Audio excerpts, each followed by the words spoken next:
नमस्कार दोस्तों, स्वागत है आपका स्टडी फॉर सिविल सर्विसेज में। यदि स्टडी फॉर सिविल सर्विसेज के साथ में तो ये वाला टेलीग्राम जरूर ज्वाइन करके रखिए। यूट्यूब चैनल में हमारे साथ है तो भी ये वाला टेलीग्राम ज्वाइन करना बहुत ज्यादा जरूरी है। सारे नोटिफिकेशन, सारे अपडेट, सारे मोस्ट इंपोर्टेंट पिक्स, सारा रिवीजन सब कुछ यहाँ पे बताया जाता है। टेस्ट को ध्यान से अटेम्प्ट करिए और बताइए कितना स्कोर आपने किया है, कितने सही किए हैं टोटल क्वेश्चन में से। सभी लोग अपना अपना स्कोर जरूर कमेंट करिए। देखिए ये हमारा एससीएस डेली क्विज चैनल है, इसमें डेली क्विज होती है बिल्कुल फ्री में, इसको जरूर ज्वाइन कर लीजिएगा। ये हमारा इंस्टाग्राम का पेज है, इसको जरूर फॉलो कर लीजिएगा। स्टडी फॉर सिविल .सर्विसेज करके अगर आप इंस्टाग्राम में सर्च करेंगे तो आपको मिल जाएगा। वीडियो के डिस्क्रिप्शन में इसकी लिंक दी हुई। इसमें आप स्टोरी सेक्शन जरूर देखते रहा करिए, प्लस इसमें हाईलाइट्स आते रहते हैं और प्लस पोस्ट आती रहती है, इनको जरूर फॉलो करते रहिए।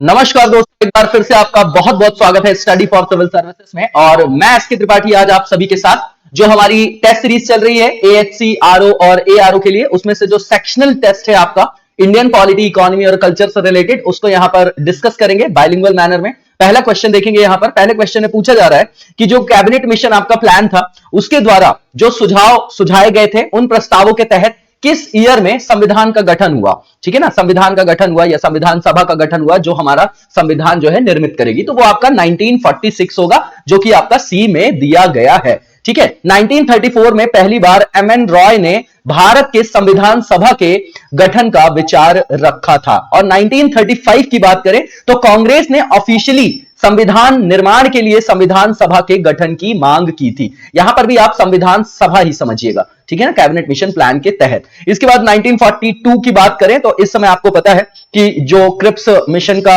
जो है दौर चल रहा है और सेकेंड वर्ल्ड वॉर का दौर है, और अभी भी दबाव बनाया जा रहा है कि हमारा संविधान अब हम खुद ही बनाएंगे और अंग्रेजों का बिल्कुल लास्ट टाइम चल रहा है। नेक्स्ट जो है क्वेश्चन देखेंगे, इसमें पूछा जा रहा है कि जो आपका भारतीय संविधान है उसके संदर्भ में कौन कौन से जो कथन है वो सही है, ये बताना है हमको। तो पहला ये कि हमारा जो संविधान है लार्जेस्ट कॉन्स्टिट्यूशन है, लार्जेस्ट रिटन कॉन्स्टिट्यूशन है इन द वर्ल्ड, बिल्कुल ठीक है। उसके बाद दूसरा जो है कि भारतीय संविधान ने ब्रिटेन की अध्यक्षीय प्रणाली के बजाय अमेरिका के संसदीय तंत्र को अपनाया है, तो बिल्कुल गलत है, क्योंकि यूएस में है आपका प्रेसिडेंशियल सिस्टम और जो पार्लियामेंट्री फॉर्म ऑफ डेमोक्रेसी है, ठीक है ना, संसदीय तंत्र, वो ब्रिटेन का है, तो उल्टा लिखा गया है। Only first statement is right, इसका आंसर आपका ओनली 1A हो जाएगा। इसके बाद जो नेक्स्ट वन है, इसमें शोषण के विरुद्ध जो आपका अधिकार है, फंडामेंटल राइट्स है, वो आपका किस आर्टिकल में है ये बताना है। ठीक है, तो आर्टिकल 23, 24 में है, आप लोगों को पता है, ठीक है ना। ये तो स्वतंत्रता का अधिकार हो गया। ये क्या हो गया आपका कॉन्स्टिट्यूशनल रेमेडीज है, संवैधानिक उपचारों का अधिकार, ये माइनॉरिटीज से रिलेटेड आपका फंडामेंटल राइट है, तो इसका आंसर क्या हो जाएगा आपका बी हो जाएगा। इसके बाद जो नेक्स्ट हमारा क्वेश्चन है, इसे पूछा जा रहा है कि कौन सा जो पेयर है आपका करेक्टली मैच्ड नहीं है। पहला ये कि आर्टिकल 51 ये जो है आपका ये इंटरनेशनल पीस और सिक्योरिटी से रिलेटेड है, जो पहला लिखा गया है, तो बिल्कुल ठीक है। दूसरा जो लिखा गया है यहां पर कोऑपरेटिव सोसाइटी की बात कर रहे हैं, आर्टिकल 43B है आपका, ये दूसरा जो है बिल्कुल ठीक है। तीसरा ये कि जो आपका प्रोहिबिशन है स्लॉटर ऑफ काउज में, गौ हत्या पर रोक है, ये आर्टिकल 40। आर्टिकल 40 जो है आपका वो तो किससे रिलेटेड है, ग्राम पंचायत से रिलेटेड है ना, तो ये आपका गलत लिखा हुआ है। गौ हत्या पर जो रोक है आपका वो आर्टिकल 48 है, क्या है 48 है, और 48A में क्या है एनवायरमेंट से रिलेटेड है। और यहां पर जो डी लिखा गया 39A ये आपका समान न्याय और निःशुल्क कानूनी सहायता, ये भी बिल्कुल ठीक है, गलत बताना था, इसलिए आंसर आपका सी हो जाएगा। नेक्स्ट क्वेश्चन जो है इसमें पूछा जा रहा है कि कौन से कथन इसमें सही है, वो बताना है हमको। तो पहला ये कि जो डुअल सिटीजनशिप का प्रिंसिपल है वो आपका संयुक्त राज्य अमेरिका में स्वीकार किया जाता है ना, तो बिल्कुल ठीक है, वहां पर राज्यों की अलग होती है, संघ की अलग, बिल्कुल ठीक है। दूसरा ये कि जो अंबेडकर जी थे वो भारत में स्वतंत्रता के पश्चात जो है प्रथम मंत्रिमंडल के कानून मंत्री थे, ठीक है ना, तो दोनों स्टेटमेंट आपके ट्रू है, इसका आंसर आपका सी हो जाएगा। इसके बाद जो नेक्स्ट वन है इसमें हमको बताना कौन सा इनकरेक्ट है। तो पहला ये कि जो पार्ट आपका 12 है संविधान का वो डील करता है किससे, केंद्र राज्य के वित्तीय संबंधों से डील करता है, इसमें गलत बताना है हमको, ठीक है ना। तो ये तो आपका ठीक है, इसमें 268 से 93 तक की बात की गई है ना, यूपी पीसीएस में भी पूछा गया है ये आर्टिकल सीधा सीधा, ठीक है ना, कि ये जो है फाइनेंशियल रिलेशन जो है सेंट्रल स्टेट का वो किस आर्टिकल से किस आर्टिकल के बीच में है, तो पहला आपका सही हो गया। दूसरा ये कि जो 80th नंबर का आपका संशोधन था, ठीक है ना, और जो आपका 101वें नंबर का संशोधन था, ये केंद्र राज्य के बीच कर राजस्व बंटवारे की योजना पर व्यापक परिवर्तन इसमें से किया गया, तो दोनों ठीक है, गलत बताना है तो नन ऑफ द अबव हो जाएगा इसका आंसर। इसके बाद जो नेक्स्ट वन है इसमें कैग की नियुक्ति किसके द्वारा की जाती है, तो भैया जितने इंपॉर्टेंट पोस्ट है उसकी नियुक्ति आपकी राष्ट्रपति जी के द्वारा की जाती है, तो इसका आंसर क्या हो जाएगा आपका बी हो जाएगा, और इंडिपेंडेंट बॉडी है आपकी ये, ठीक है ना। इसके बाद जो नेक्स्ट क्वेश्चन है, इसमें पूछा जा रहा है कि जो आपके ट्रिब्यूनल्स है ना, ट्रिब्यूनल्स की चर्चा कहां पर की गई है? आर्टिकल 323 में की गई है ना, उसका सब पार्ट ए और सब पार्ट बी है। तो इसमें जो गोदावरी जो जल विवाद न्यायाधिकरण है, इसमें 1986 लिखा है। इसमें बताना है कि कौन सा पेयर जो है करेक्टली मैच्ड नहीं है, उसको हमको यहां पर पिक करना है। तो गोदावरी जो जल विवाद न्यायाधिकरण बना हुआ था वो आपका 1969 में बना था, ठीक है ना। ठीक है, इसके बाद जो कृष्णा है आपका, वो भी 1969 में बना था। नर्मदा वाला भी जो ट्रिब्यूनल है 1969 में बना था। 1986 की बात करें हम तो रावी और व्यास से रिलेटेड जो आपका न्यायाधिकरण था वो बना था आपका। यहां पर कावेरी बिल्कुल ठीक है, वंशधारा भी ठीक है आपका, महानदी भी आपका बिल्कुल ठीक लिखा हुआ है, ठीक है ना। तो मेल नहीं खाता है बताना था, तो ओनली वन इसका आंसर आपका ए हो जाएगा। इसके बाद नेक्स्ट वन में पूछा जा रहा है कि किस राज्य या यूटी में, केंद्र शासित प्रदेश में अब तक 9 बार जो है आपका राष्ट्रपति शासन इंपोज किया जा चुका है। तो वो आपका कौन सा स्टेट है? वो यूपी है आपका। यूपी में 9 बार लगाया गया है। 1968 में लगाया गया है, उसके बाद 70 में, 73, 75, 77, 80, 92 और 95 और उसके बाद 2002 में भी लगाया गया है यहां पर, ठीक है ना। तो ये जो है आपका क्या होगा? इसका आंसर क्या हो जाएगा? आपका सी हो जाएगा। इसके बाद नेक्स्ट वन देखेंगे, इसमें पूछा जा रहा है कि कौन सी जो पावर है प्रेसिडेंट की वो यूज की जा सकती है, ठीक है ना। मतलब शक्ति जो है, कौन सी शक्ति जो है राष्ट्रपति के द्वारा यूज की जा सकती है? तो फाइनेंशियल पावर उनके पास होती है, बिल्कुल होती है। उसके बाद मिलिट्री पावर भी होती है, जुडिशियल पावर भी होती है उनके पास। तो ऑल ऑफ द अबव होगा, ये सब उनकी पावर्स के अंतर्गत हम लोग पढ़ते हैं। तो आर्टिकल जो है इसके सब आपको याद भी होंगे, ठीक है ना। इसका आंसर आपका डी हो जाएगा, ठीक है। इसके बाद जो नेक्स्ट वन है, इसमें पूछा जा रहा है कि जो सुप्रीम कोर्ट के आपके जजेस होते हैं, उनके रूप में जब उनको अपॉइंट किया जाता है तो उनकी मैक्सिमम जो टेन्योर की जो एज होती है वो कितनी होती है? तो 65 होती है और हाई कोर्ट के लिए 62 होती है, ठीक है। तो इसका आंसर आपका बी हो जाएगा। इसके बाद नेक्स्ट वन जो है, इसमें पूछा जा रहा है कि कौन सा स्टेटमेंट ट्रू है। पहला ये कि जो 69th अमेंडमेंट एक्ट है संविधान का, उसके द्वारा जो दिल्ली को राष्ट्रीय राजधानी क्षेत्र के रूप में नामित किया गया था, ठीक है ना, नामित किया गया था, ठीक है। आपका ये जो आपका ये स्टेटमेंट है। उसके बाद जो दूसरा है कि अर्नेस्ट बाकर जो है, उन्होंने भारतीय संविधान की जो आपकी प्रस्तावना है उसको की नोट बोला है ना। जो आपका इंडियन कॉन्स्टिट्यूशन के अंतर्गत जो प्रीएम्बल है उसको कॉन्स्टिट्यूशन का की नोट बोला है, संविधान का कुंजी नोट कहा है। तो बोथ स्टेटमेंट्स आर राइट और इसका आंसर आपका सी बोथ हो जाएगा। इसके बाद नेक्स्ट वन देखेंगे और नेक्स्ट वन में पूछा जा रहा है कि जो 2G स्पेक्ट्रम मुद्दे की जांच करने के लिए बनाई गई थी आपकी ज्वाइंट पार्लियामेंट्री कमेटी, है ना, उसमें लोकसभा और राज्यसभा से कितने कितने सदस्य थे? तो इसमें लोकसभा से जो है आपके 20 सदस्य थे और राज्यसभा से आपके 10 सदस्य थे, ठीक है। और पीसी चाको जो थी इसके अध्यक्ष बने थे, ठीक है ना। जो पीसी चाको थी अध्यक्ष बनी थी और इसका जो आंसर हो जाएगा आपका वो सी हो जाएगा। इसके बाद नेक्स्ट वन जो है 15वें जो आपका वित्त आयोग है उसके अध्यक्ष कौन है वो बताना है हमको। तो ये आपके 15वें के जो थे आपके विजय कौन थे बताइए जरा।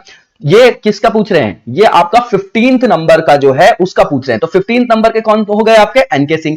विजय केलकर किसके अध्यक्ष थे? तो विजय केलकर जो थे 13th फाइनेंस कमीशन के थे। आर्टिकल 280 में फाइनेंस कमीशन की चर्चा है, ठीक है ना। उसके बाद वाईवी रेड्डी की बात करें हम तो ये आपके 14th फाइनेंस कमीशन के थे और सी रंगराजन जो थे आपके वो 12th फाइनेंस कमीशन के थे और 15th के आपके एनके सिंह हैं। तो आंसर आपका बी हो जाएगा, ठीक है। इसके बाद जो नेक्स्ट वन है इसमें पूछा जा रहा है कौन सा स्टेटमेंट गलत है। पहला ये कि जो 21st कॉन्स्टिट्यूशनल अमेंडमेंट था 1967 का, उसके द्वारा 8वीं अनुसूची में 3 भाषाएं नेपाली, कोंकणी और मणिपुरी को जोड़ा गया, ठीक है ना। गलत को यहां पर पिक करना है, तो पहला ही गलत है क्योंकि ये जो है आपका 8वीं जो अनुसूची है उसमें 22 भाषाएं हैं, जैसे मूल रूप से कितनी थी? पहले 14 थी, ठीक है ना। तो ये आपकी यहां पर आप देखेंगे तो जो सिंधी है, सिंधी भाषा है, उसको 1967 में 21st अमेंडमेंट से जोड़ा गया था। उसके बाद आप देखेंगे तो 1992 में 71st अमेंडमेंट होता है जिससे कोंकणी, मणिपुरी और नेपाली को जोड़ा गया। उसके बाद 92nd अमेंडमेंट होगा जिसके द्वारा फिर बोडो, डोगरी, मैथिली और संथाली को जोड़ा जाएगा 2003 में, ठीक है ना। तो ये क्या है आपका? पहला ही स्टेटमेंट गलत हो गया। उसके बाद जो यहां पर लिखा गया है कि भारत में पहली बार जो लोक सेवा आयोग की स्थापना हुई थी वो गवर्नमेंट ऑफ इंडिया एक्ट 1919 के अंतर्गत हुई थी। ली कमीशन वगैरह के बारे में सुना होगा आप लोगों ने, गलत बताना था। Only first statement is wrong, इसका आंसर आपका ए हो जाएगा। नेक्स्ट क्वेश्चन में पूछा जा रहा है कि योजना आयोग के प्रथम अध्यक्ष कौन थे? तो प्रधानमंत्री थे, कौन? JLN। इसका आंसर आपका जवाहरलाल नेहरू हो जाएगा। इसके बाद नेक्स्ट वन देखेंगे और इससे पूछा जा रहा है कि कौन सा जो आपका आयोग है या निकाय है जो विधि एवं न्याय मंत्रालय के अंतर्गत आता है। तो भारत का जो परिसीमन आयोग है, कौन सा आपका आर्टिकल है, आर्टिकल 82 है कि आर्टिकल 81 है, बताइएगा जरा। 82 देखिएगा और बताइएगा, ये वहीं पर दिया गया है, ठीक है। तो भारत का परिसीमन आयोग जो है आपका वो विधि एवं न्याय मंत्रालय के अंतर्गत ही आता है, ठीक है। लोकपाल जो है कार्मिक मंत्रालय के अंतर्गत आता है। राष्ट्रीय अनुसंधान एजेंसी जो है गृह मंत्रालय के अंतर्गत। समाज कल्याण बोर्ड जो लिखा गया है केंद्रीय, वो महिला एवं बाल विकास मंत्रालय के अंतर्गत आता है। तो इसका आंसर आपका ए हो जाएगा। नेक्स्ट क्वेश्चन में पूछा जा रहा है कि कोई भी जो साधारण बिल है उसको अधिकतम जो है कितने माह तक विधान परिषद रोक सकती है। किसके बारे में पूछा है, विधान परिषद रोक सकती है। तो अधिकतम 4 माह तक रोक सकती है। फर्स्ट टाइम में जो है 3 मंथ्स का प्रावधान है और सेकंड में फिर 1 मंथ और एक्सटेंड कर सकते हैं। तो टोटली 4 जो मंथ है 4 मंथ्स वो मैक्सिमम उसको रोक सकती है। इसके बाद नेक्स्ट वन जो है आपका क्वेश्चन, इससे पूछा जा रहा है कौन से कथन आपके सही हैं। पहला स्टेटमेंट है कि कोई भी जो न्यायालय है राज्यपाल को किसी कर्तव्य पालन के लिए विवश नहीं कर सकता, ठीक है। दूसरा ये कि जो गवर्नर है वो अपने वैयक्तिक कार्यों के लिए सिविल कार्यवाही लाने के लिए, मतलब एक राज्यपाल उसको अपने जो भी उसके इंडिविजुअल कार्य हैं उसके लिए सिविल कार्यवाही उसके खिलाफ करने के लिए 2 माह पूर्व जो है लिखित सूचना उसको देनी पड़ती है, ठीक है ना। ये है आपका, तो दोनों के दोनों जो है वो आपका ठीक है। पहले ही उनको प्रायर जो है वहां पर देना पड़ता है उनको सूचना कि भैया किस आधार पर जो है ये कार्यवाही की जाएगी, है ना। यही तो इनको क्या है, आर्टिकल 361 में राष्ट्रपति और राज्यपाल के को उन्मुक्तियां दी गई है ना। आर्टिकल 14 का वो अपवाद है आपका। तो यहां पर दोनों के दोनों स्टेटमेंट ट्रू है आपके, आंसर आपका सी हो जाएगा। इसके बाद जो नेक्स्ट वन है आपका क्वेश्चन, इससे पूछा जा रहा है कि जो इंडिपेंडेंट इंडिया के जो प्रथम आपके फाइनेंस मिनिस्टर थे, ठीक है ना, प्रथम जो आपके वित्त मंत्री हैं, उनके संदर्भ में कौन सा कथन सही है। तो पहला ये कि जो आर.के. षणमुखम चेट्टी थे उनको 1947 में फर्स्ट फाइनेंस मिनिस्टर इंडिया का बनाया गया था, पहला जो लिखा गया, बिल्कुल ठीक है। दूसरा ये कि इन्होंने स्वतंत्र भारत का जो पहला सेंट्रल बजट था वो 26 नवंबर 1947 को प्रस्तुत किया। उसके बाद 1949 में इनके स्थान पर जॉन मथाई को फाइनेंस मिनिस्टर नियुक्त किया गया। तो सबके सब स्टेटमेंट सही है, इसका आंसर आपका all of the above D हो जाएगा।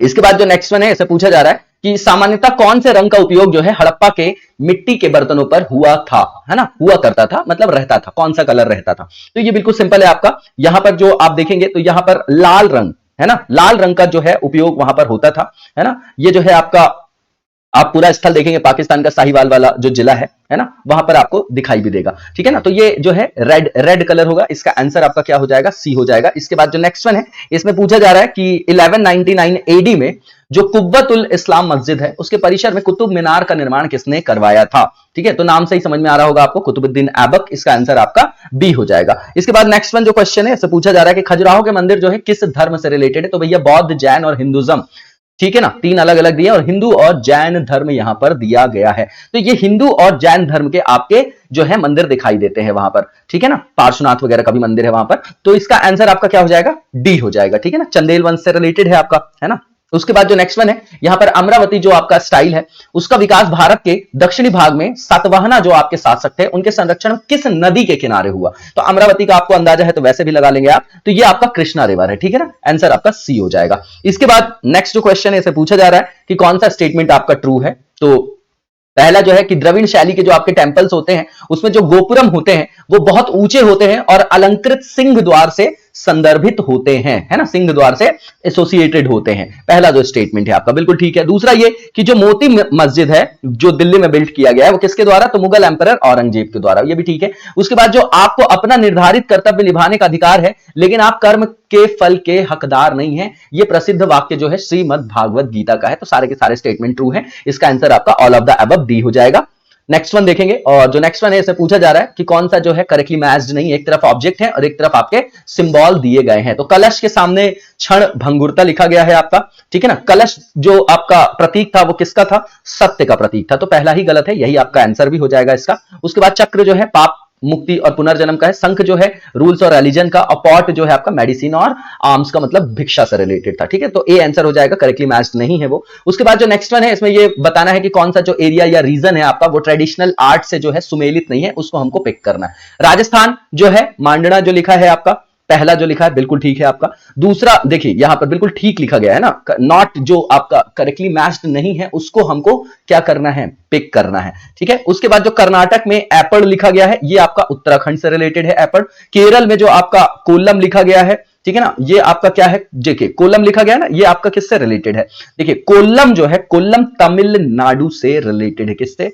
कोल्लम जो होता है आपका, कोल्लम, ठीक है ना। उसके बाद आप देखेंगे कि यहां पर तमिलनाडु में क्या लिखा हुआ है, मुग्गू लिखा हुआ है। ये मुग्गू कहां से रिलेटेड है, कहां से रिलेटेड है आपका, तो मुग्गू जो है आपका रिलेटेड है आंध्र प्रदेश से रिलेटेड है। इसके बाद यूपी जो है आपका वो पूर्णा, या जो आपका क्या है चौक पूर्णा जो है वो आपका वहां से रिलेटेड है। तो इस ऑप्शन के हिसाब से हम लोग देखेंगे तो इसमें जो है सेकंड और फोर्थ आंसर आ जाएगा, जो कि सी में दिया गया है, सी में दिया गया है, ठीक है। इसके बाद जो है आपका नेक्स्ट वन देखेंगे, कालीघाट जो चित्रकला है, कालीघाट जो आपकी पेंटिंग है वो कहां से रिलेटेड है, ये किस स्टेट की आपकी प्रसिद्ध लोक चित्रकला है वो बताना है हमको। तो भैया ये आपका कोलकाता वेस्ट बंगाल से रिलेटेड है। सिक्किम से तो ये आपका थांगता वगैरह यंग का है, वो यंग का है आपका चित्रकला जो है, ठीक है ना। मधुबनी बिहार से है, आंध्र प्रदेश से आपका मुग्गू है। तो आंसर इसका कोलकाता हो जाएगा ए। इसके बाद नेक्स्ट वन जो है इसमें कौन सा स्टेटमेंट ट्रू है वो बताना है। पहला ये कि जो लिंगराज टेंपल है आपका भुवनेश्वर में जो आपका स्थित है, उसका निर्माण ययाति केसरी के द्वारा 7th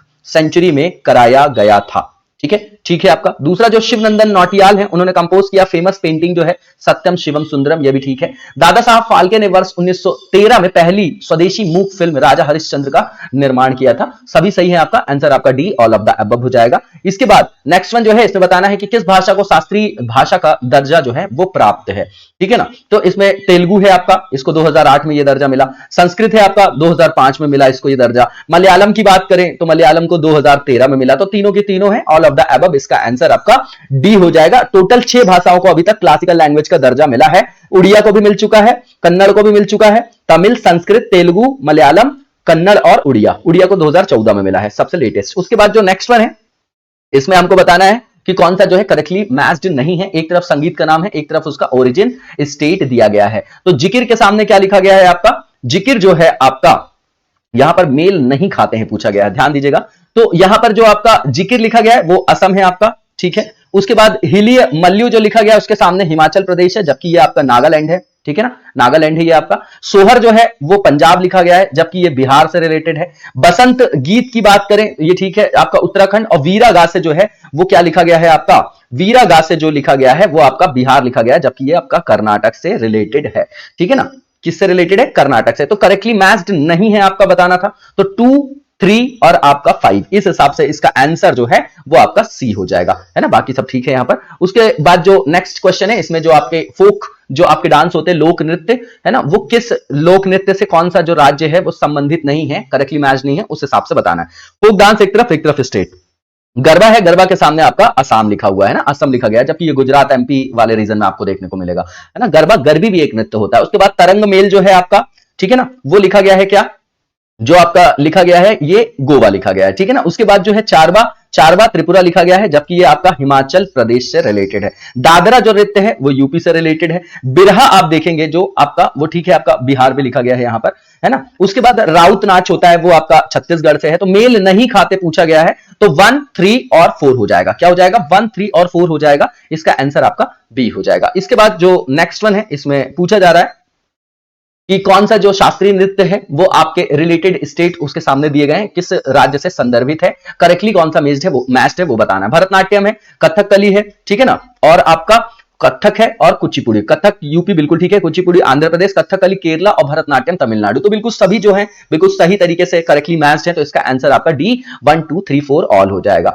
नेक्स्ट क्वेश्चन में पूछा जा रहा है कि कौन सा जो आपका लोक संगीत है, फोक म्यूजिक है, वो बिलोंग करता है कहां से, वो आपका राजस्थान से संदर्भित है, ये पूछा जा रहा है। तो ये आपका मांड है, क्या है, मांड है, बिल्कुल सिंपल है, आंसर आपका डी हो जाएगा। ओवी जो है आपका महाराष्ट्र और गोवा से रिलेटेड है। डांडिया की बात करें तो गुजरात से रिलेटेड है। पाई गीत एमपी से रिलेटेड है, आंसर डी मांड हो जाएगा। नेक्स्ट वन में पूछा जा रहा है कि कौन सा जो आपका यहां पर मैचिंग है वो करेक्टली मैच किया गया है। तो बांसुरी जो है हरिप्रसाद चौरसिया लिखा गया है यहां पर, ठीक है। उस्ताद बिस्मिल्लाह खां शहनाई से रिलेटेड है। देबू चौधरी सितार और तबला जो है जाकिर हुसैन। तो ऑल ऑफ द अबव, इसका आंसर आपका डी हो जाएगा। इसके बाद जो नेक्स्ट क्वेश्चन है इसे पूछा जा रहा है कि कौन निम्नलिखित में से जो वस्तुओं और सेवाओं के प्रोडक्शन के दौरान कौन कौन से योगदान किए जा सकते हैं। तो कंट्रीब्यूशन ह्यूमन लेबर का, बिल्कुल, कैपिटल का कंट्रीब्यूशन, एंटरप्रेन्योरशिप का और सस्टेनेबल नेचुरल रिसोर्सेज का, तो सभी का किया जा सकता है ना। तो ऑल ऑफ द अबव हो जाएगा आपका ये। इसके बाद इकोनॉमिक्स में डेफिनेशन में पढ़ते होंगे आप लोग, यही सेम। इसके बाद नेक्स्ट वन जो है, इसमें मोस्ट एप्रोप्रिएट क्राइटेरिया बताना है मेजर करने के लिए, जो आपका ग्रोथ ऑफ अ कंट्री, मतलब देश की समृद्धि की बात कर रहे हैं ना, उसको मापने का सबसे उपयुक्त जो है मापदंड क्या है, ठीक है ना। तो ये आपकी पर कैपिटा इनकम होती है, पर कैपिटा इनकम होती है, ठीक है ना, क्योंकि बाकी सब में आप देखेंगे तो एवरेज निकलता है, इसमें प्रति व्यक्ति आय की बात करें, यही सबसे उपयुक्त मानदंड है। आंसर आपका बी हो जाएगा। इसके बाद नेक्स्ट वन है, इसे पूछा जा रहा है कि कौन सा भारत में ऐसा राज्य है जिसने पहली बार पब्लिश किया था ह्यूमन डेवलपमेंट रिपोर्ट। तो भैया ऐसा कोई भी ऑप्शन आता है तो उसमें एमपी फर्स्ट नंबर में रहता है ना। इसमें जो आपका राजगढ़ वाला इलाका है उसने किया था, तो मध्य प्रदेश, इसका आंसर आपका डी हो जाएगा। इसके बाद जो नेक्स्ट वन है, इससे पूछा जा रहा है कि जो हरित क्रांति के पहले चरण में है ना, जो नॉर्थ वेस्ट इंडिया वाले पार्ट में हुआ था आपका पंजाब, हरियाणा, वेस्टर्न यूपी, तो उसमें जो हाई यील्डिंग वैरायटी वाले जो आपके सीड्स थे उसका प्रयोग किस राज्य तक सीमित था, किस राज्य तक सीमित था, यह बताना है आपको, ठीक है ना। तो ये आपका तमिलनाडु, पंजाब, आंध्र प्रदेश जो है वो लिख रहे हैं यहां पर फर्स्ट फेज में ग्रीन रिवॉल्यूशन में। तो इसमें जो है आपका क्या हो जाएगा, तो ये जो है आपका उपयुक्त सभी आएगा। हालांकि इसका जो सबसे ज्यादा लाभ है वो आपका पंजाब, हरियाणा और वेस्टर्न यूपी को मिला था, लेकिन ये तमिलनाडु और आंध्र प्रदेश भी है,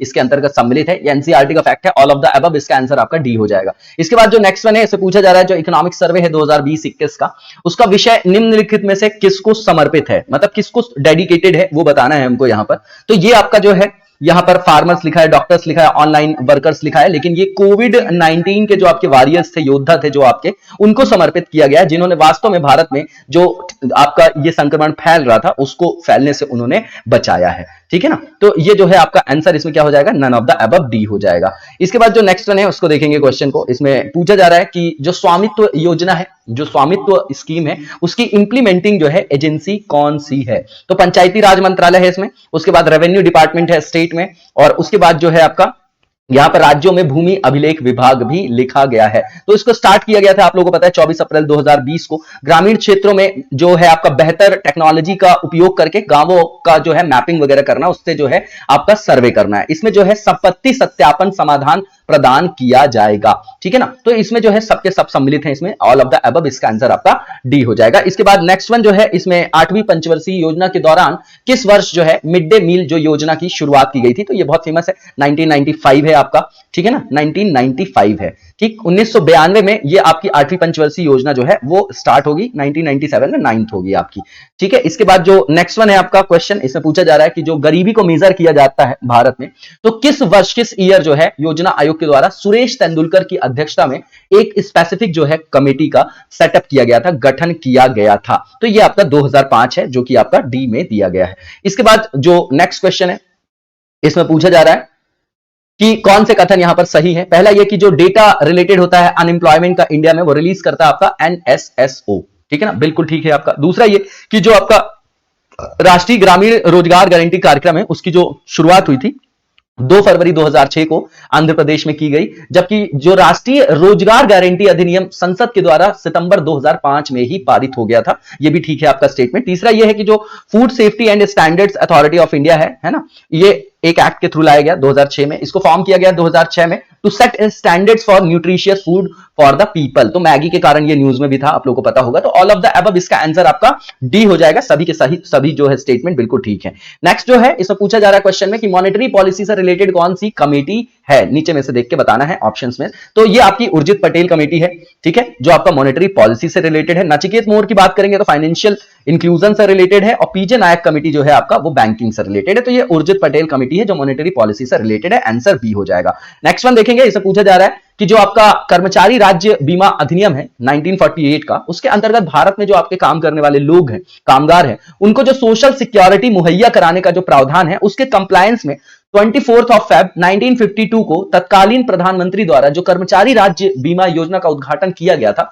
तो भैया कहां किया गया था, तो कानपुर में किया गया था, आंसर आपका ए हो जाएगा। इसके बाद नेक्स्ट वन में पूछा जा रहा है कि किस देश ने, कौन सी कंट्री ने दिसंबर 1985 में हस्ताक्षरित जो आपका सार्क है चार्टर, उस पर हस्ताक्षर नहीं किया था, मतलब उसके चार्टर पर उसने नहीं किया था हस्ताक्षर, तो वो आपका अफगानिस्तान है, ठीक है। इसका आंसर आपका डी हो जाएगा, ठीक है ना। इसके बाद जो नेक्स्ट है क्वेश्चन, इससे पूछा जा रहा है कि जो बजट है आपका 21-22 का, उसमें जो नेशनल मोनेटाइजेशन है ना, pipeline will be launch for which type of potential infrastructure assets, ठीक है, तो किस प्रकार की संभावित जो है आधारभूत संरचना संपत्ति के लिए राष्ट्रीय मुद्रीकरण पाइपलाइन शुरू की जाएगी? ठीक है ना, तो ये जो है आपका ये ब्राउनफील्ड है। कौन सा है? ब्राउनफील्ड। ठीक है ना, ग्रीन फील्ड मतलब कुछ भी नहीं था, नया है, वहां पर कोई कंस्ट्रक्शन, और ब्राउनफील्ड का मतलब कोई स्थापित कोई संरचना थी जिसको अब पुनर्संरचना या उसका पुनरुद्धार किया जा रहा है, तो ब्राउनफील्ड है आपका। इसका आंसर आपका ए हो जाएगा। इसके बाद नेक्स्ट क्वेश्चन ये बताना कौन सा स्टेटमेंट ट्रू है आपका। पहला ये कि जो आपका फिस्कल जो आपकी पॉलिसी है ना, उसके 3 प्रमुख उद्देश्य हैं। ठीक, साम्य, समृद्धि और स्थिरता को प्राप्त करने का वो प्रयास करती है, इन्हीं उद्देश्यों को प्राप्त करने का प्रयास करती है, बिल्कुल ठीक है। उसके बाद बोल रहे हैं कि 101 नंबर का जो कॉन्स्टिट्यूशनल अमेंडमेंट है 2016, उसके द्वारा देश में जीएसटी को लागू किया गया था। ठीक है ना, तो ये भी ठीक है आपका, बोथ स्टेटमेंट्स आर राइट। इसका आंसर आपका सी हो जाएगा। इसके बाद नेक्स्ट क्वेश्चन ये है कि नाबार्ड की स्थापना कब की गई? तो भैया 1982 में की गई थी। 2 ऑप्शन है, एक जुलाई है और एक आपका सितंबर है। तो याद रखिएगा 12 जुलाई 1982 को जो है आपके नाबार्ड की क्या की जाती है? स्थापना की जाती है। और जो शिव रमन सिंह, कौन सी कमेटी थी? शिव रमन सिंह जो आपकी क्या है कमेटी है, उसकी रिकमेंडेशन में नाबार्ड की स्थापना होती है। तो इसका आंसर आपका सी हो जाएगा। इसी के साथ आज के वीडियो को यहीं पर विराम देंगे, नेक्स्ट वीडियो में कंटिन्यू करेंगे। तब तक लगातार जबरदस्त तरीके से पढ़ते रहिए। Thank you so much, best of luck.